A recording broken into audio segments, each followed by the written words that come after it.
way, a story here in this. There's a theme. I have two themes for the program today, and I normally don't do themes, but I got a theme started yesterday, and it is the Democrat Party really doesn't care about people. I think this is a theme that needs deep traction.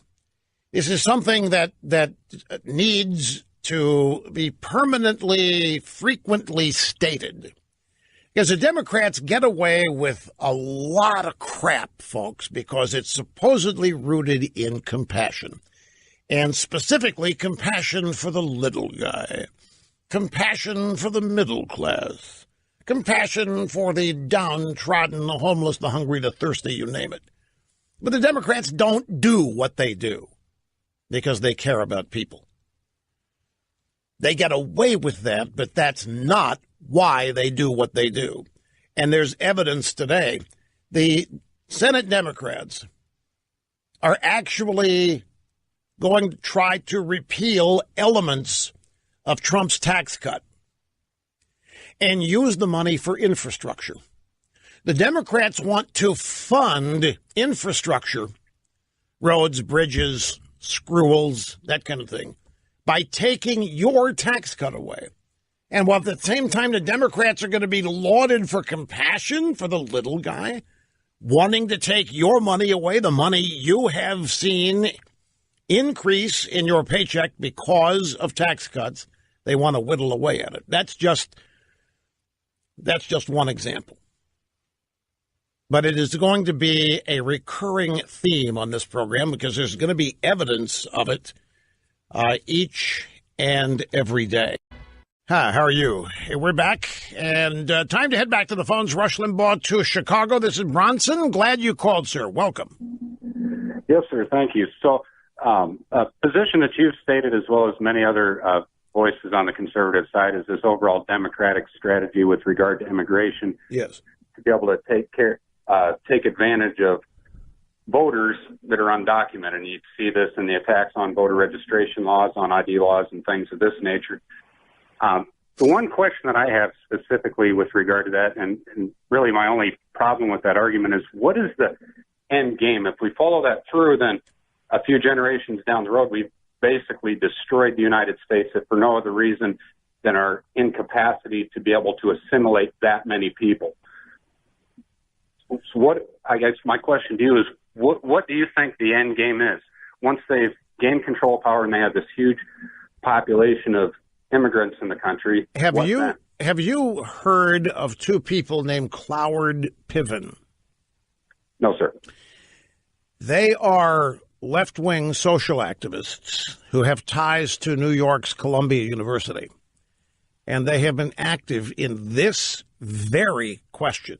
And they are advocating, and it is part of the whole Saul Alinsky community organizer movement. Their desire is to destroy the United States as a capitalist entity by flooding it, by flooding the social welfare system with more dependents than can possibly be provided for, to once and for all just blow up this country as founded and start over and creating a socialist paradise.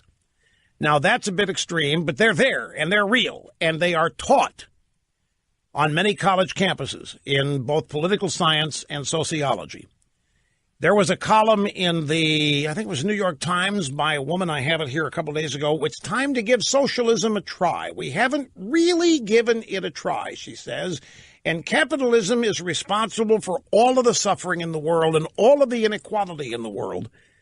What do you mean give socialism a try? We just spent 8 years giving socialism a try, and maybe even more than that. But your question is a damn good question, and the answer to it is exactly what you said it is. I used to ask myself this about Democrats, too. Why are they for tax increases? They're going to have to pay them, too. Why are the Democrats in favor of so much of what they're in favor of when it's going to destroy the foundation of the country as it exists? And if you can accept the fact that they are anti-capitalist, this Democrat Party today has nothing in common with the JFK Democrat Party or even the LBJ Democrat Party. of the 60s and 70s. It is the radical left that has taken over this party. California is a great example of where the rest of the country could be. California's worried about having whatever open borders destroy the state. California is in the biggest financial mess it could be in. Any state could be in, and it can't last for very much longer like this. There's got to have to be something that gives. The Democrat Party needs a permanent underclass of dependent people to continue to vote to prop Democrats up. And they need more and more of those as people escape lower levels of the middle class or poverty, become more self-reliant. Self-reliance is the biggest enemy the Democrat Party has. And they need to keep supplying the country with essentially a number of people every year that will equate to a permanent underclass that will constantly elect. That's why they're registering illegals with voters, with driver's license signups, so forth. So they do want to eliminate the capitalist infrastructure of this country. Okay, so for the sake of conversation, let's assume that all of that is 100% complete, true, and accurate. That's exactly what the plan is. How do you gain support for an idea like that? It seems to me that the last 200 years of American history easily proves the idiocy of that idea. Right. You don't tell people that's what you're doing.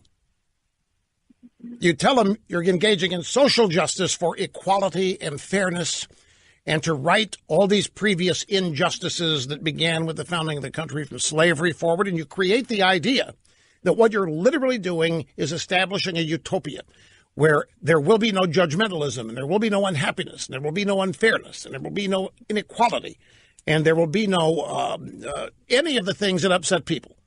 That's how you attract the young. It's working on college campus like a dream right now.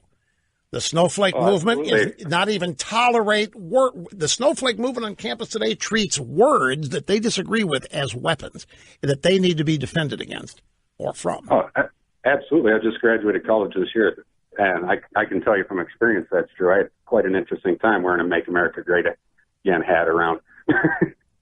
It was very interesting. Oh, it does. I mean, but the point is, they feel it's real. The kids, the dupes, the soldiers marching, and they're true believers. They're the useful idiots. They're the true believers. They buy hook, line, and sinker that we are in the process of creating a utopia where all of this injustice and all of this. What do you think a guaranteed national income is? It is a serious movement. There is a new economic theory being bandied about. I was just reading about it earlier this week, and it may be too much in depth for me to give it the fair exposition it deserves. But what it basically says is that since the government has a printing press, there really is no such thing as inflation. It doesn't really matter. And that we don't even need to raise taxes if we don't want to. We're going to raise taxes and we're going to collect them. But the government doesn't need that to run because they have a printing press and they can set the interest rates and do whatever they want. It's impossible to have too much money flowing around. It's impossible to give too much money away. It is therefore feasible and advisable to guarantee every American a $75,000 a year income. Don't have to work for it, don't have to do anything. How many people do you think would sign up for that? Well, how many millions are signed up for it today? Well, exactly. Programs similar too. Exactly right. The social welfare system in America, I'm someone that's taken advantage of it. When I first went to school, I was hell-bent. I will work. I will pay my way through college. And I did the math. I would have been working for 50 cents an hour if you count the benefits that I would have lost as income. Health insurance, things like that. When you have kids, it's non-negotiable. You have to have it. Yep. So then what do you do? And the thing that I discovered, there were, at least 3 politicians I talked to who were campaigning through Iowa for various Senate and House representative seats.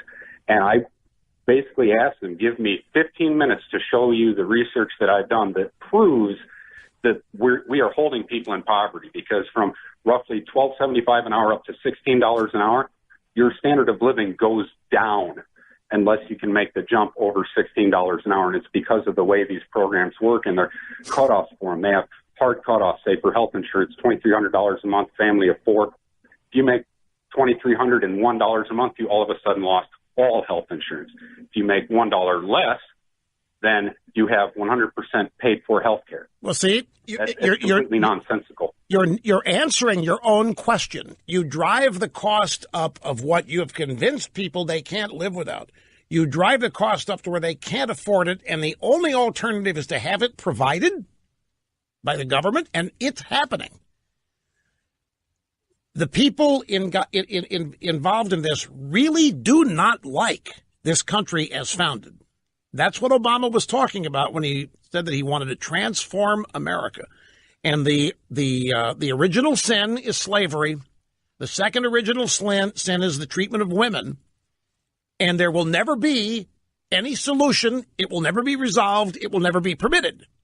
It's going to be an ongoing sin that is never absolved. So there are constantly victims, a never-ending supply of victims. This is why so many people are fit to be tied about this, because they instinctively understand that a political party and movement in this country is actually not about improving things. It's about tearing things down. And I've asked myself, why would you want to be in a party, even if you have all the power in the world? Why would you want to preside over a country that, as you called it, is basically third world? Well, don't forget, it'll be third world for the vast majority, but not for the elites. In their way of thinking, remember now is what we're talking about. In their way of thinking, they're going to be in charge of everything. They'll be able to insulate themselves from all of this misery, pain, suffering, and so forth. The desire for power, control of other people, which includes the elimination of opposition, is an aphrodisiac that these people simply can't resist. I want to read something to you here from it. I prepared a little analysis of this.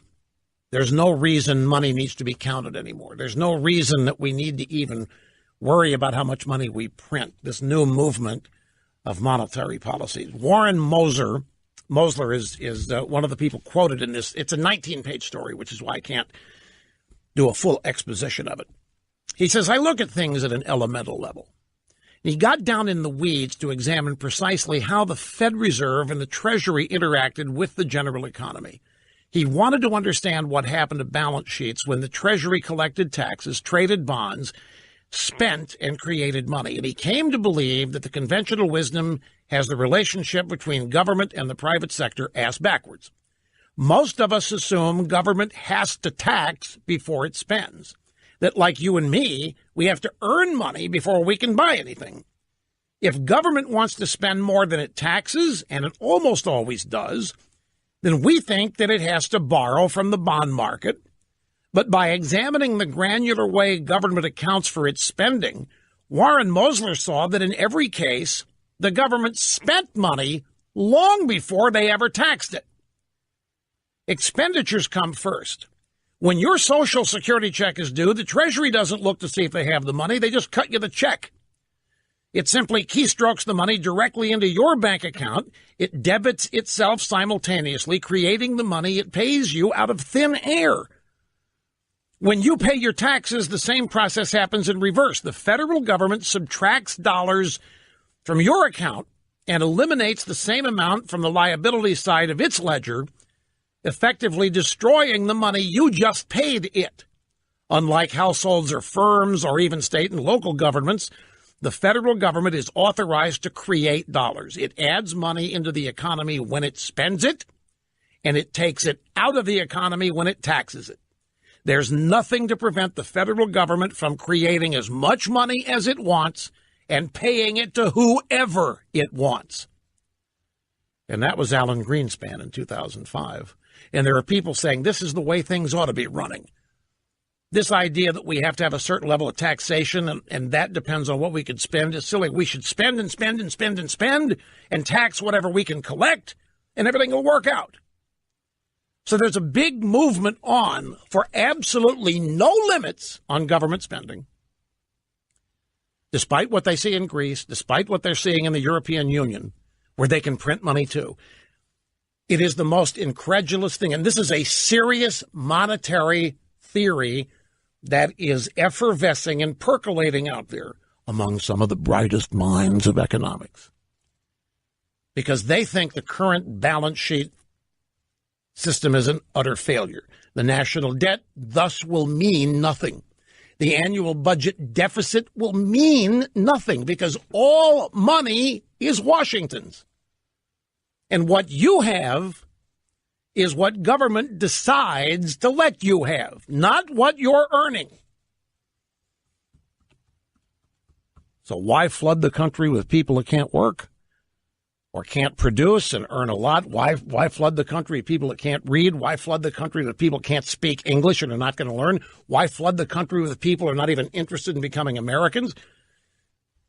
The answer to all these questions is found in everything liberals believe. And we'll be back. Sit tight. The last caller had a really great question. Why would the Democrats want to preside over a country that's not great like that? Folks, the Democrats do not believe in America being great. They resent that, the idea that we're better or exceptional or great. They hate that. We don't deserve our superpower status or greatness because of the way we've treated people around the world. Go wear a Trump hat next to a commie bastard liberal, see what happens to you. And he also said, well, how do you gain support for these ideas? You don't gain support for ideas in liberalism. You force people to do things. You propagandize them, you indoctrinate them, or you make them. You don't gain support for anything. They can't gain support for these ideas. They have to brainwash people, promise them utopia or whatever, but there's no gaining support. Liberalism is not democratic. It's authoritarian, top to bottom. Like third world countries where they just accept that a few have pretty much everything and the rest of the population is peasants trying to escape.